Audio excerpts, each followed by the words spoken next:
मराठी अभिनेत्री तेजश्री प्रधान सध्या प्रेमाची गोष्ट ही मालिका सोडल्यामुळे चर्चेत आहे. तिने मालिका का सोडली याच्या वेगवेगळ्या चर्चा सध्या सोशल मीडियावर सुरू आहेत.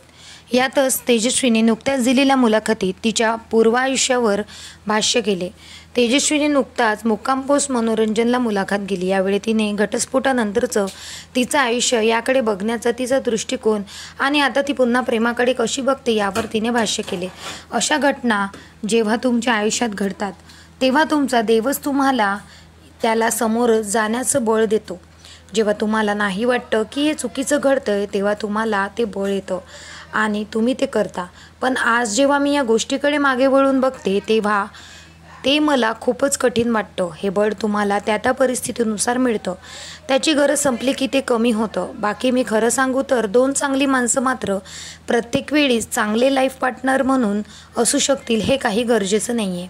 त्यामुळे माझ्या बाबतीत मी एक गोष्ट केली होती की त्या माणसाचा आदर राखून मी हे बोलते की माझ्या आयुष्यात जे घडतं त्यासाठी मी त्याला जबाबदार धरणार नाही. मला काही देवी बनायचं नाही आहे, पण साधारण व्यक्ती म्हणून सांगते.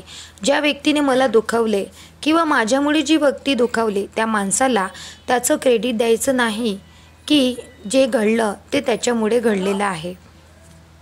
जे काही घडलं ते माझ्यामुळे, माझ्या नशिबामुळे घडते.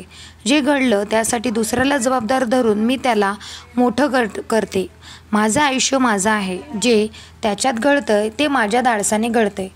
जेव्हा तुम्ही हा निर्णय घेता तेव्हा ती सोपी गोष्ट होते असं ती म्हणाली. अजूनही प्रेमावर विश्वास आहे का हा प्रश्न विचारल्यावर तिने तिचा अजूनही प्रेमावर विश्वास आहे आणि तिला लग्न करायचं आहे असे तिने सांगितलेले आहे.